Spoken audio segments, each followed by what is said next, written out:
Сәлем достар, сіздермен бірге әлем арнасы. Бүгін біз iPhone-ның логотипі неге алма деген сұраққа жауап береміз.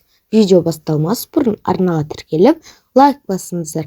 Ал ендеше біз видеомызға кеттік.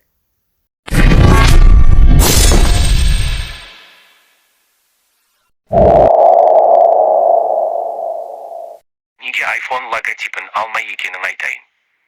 Адам ата мен Хауа ана жеуге болмайтын жемісті жеп жерге түсірілген.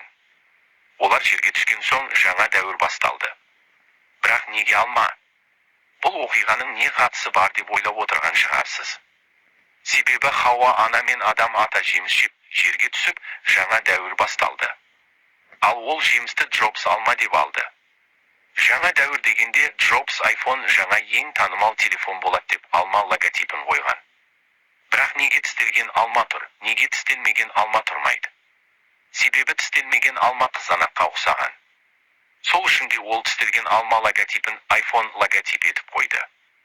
Сонда iPhone логотипі жаңа дәуір дегенді білдіреді. Яғни iPhone логотипі жаңа дәуірдің телефоны дегенді білдіреді екен.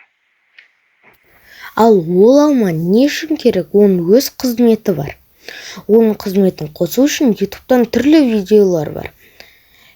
Мен оның қызметін айтайын. Оны 2 рет бассаңыз ол скрин жасайды, немесе шам жағылады, немесе серия қосып басқа да видеоларды қосуға болады. Ол туралы видеолар интернетте ұшан-теңіз. Осымен біздің видеомыз аяқталды. Видео ұнаса арнаға тіркеліп лайк басыңыздар.